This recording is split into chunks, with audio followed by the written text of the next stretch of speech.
Assalamualaikum warahmatullahi wabarakatuh. Saya Delia Dara Puspita ingin mempresentasikan laporan hasil analisis saya yang berjudul Sistem Proses Produksi Berita pada Media Massa Online dan Cetak Persepsi.co.id. Yang pertama, metode penelitian yang saya pakai untuk menganalisis laporan saya yaitu yang pertama ada observasi, yang kedua ada wawancara. Hasil penelitian analisis species. Berdasarkan analisis yang sedang berjalan, maka dilakukan analisa sistem yang akan diusulkan untuk mengevaluasi beberapa kekurangan yang ada pada sistem yang berjalan. Berikut penjelasan dari sistem informasi berita hasil liputan yang akan diusulkan. Yang pertama, koordinator berita menginputkan lokasi peliputan wartawan ke dalam sistem yang akan dibangun. Yang kedua, wartawan melihat lokasi peliputan ke dalam sistem dan melakukan peliputan berita. Kemudian, yang diliput dicatat dan diinputkan ke dalam sistem. Yang ketiga, proses pencarian berita juga lebih sedikit sehingga mengurangi produktivitas wartawan dan memberikan berita yang akurat, tajam, dan terpercaya. Yang keempat, proses selanjutnya pemimpin redaksi melakukan pengecekan terhadap berita yang melalui proses editing. Kemudian setelah itu, pemimpin redaksi melakukan ACC terhadap berita yang layak untuk ditampilkan dan memberikan berita tersebut kepada redaksi pelaksana. Yang terakhir atau yang kelima, setelah seluruh proses selesai, kemudian wartawan dapat melihat berita yang telah ditampilkan dan melakukan proses editing apabila terdapat kesalahan.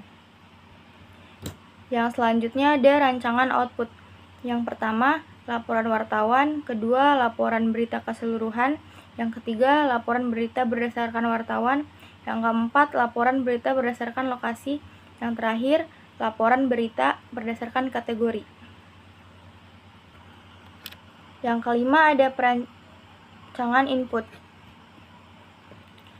Yang pertama ada from user, yang kedua from berita, yang ketiga from lokasi, yang keempat atau yang terakhir from kategori. Yang selanjutnya ada user interface. User interface terdiri dari yang pertama halaman login, yang kedua halaman utama, yang ketiga from user, keempat from lokasi, yang kelima from kategori, yang keenam laporan wartawan, ketujuh laporan berita keseluruhan, yang kedelapan laporan berita keseluruhan, yang kesembilan laporan berita berdasarkan wartawan, yang kesepuluh laporan berita berdasarkan lokasi, dan yang terakhir laporan berita berdasarkan kategori. Kesimpulan yang saya ambil dari hasil analisis tersebut adalah yang pertama, dengan adanya sistem yang dibangun dapat mempermudah wartawan dalam mengedit ataupun menambah berita jika terjadi kesalahan. Yang kedua, hak akses dalam proses pengelolaan berita hasil liputan dapat dibagi sesuai kebutuhan. Yang keempat, menambah privasi yang dimiliki oleh wartawan.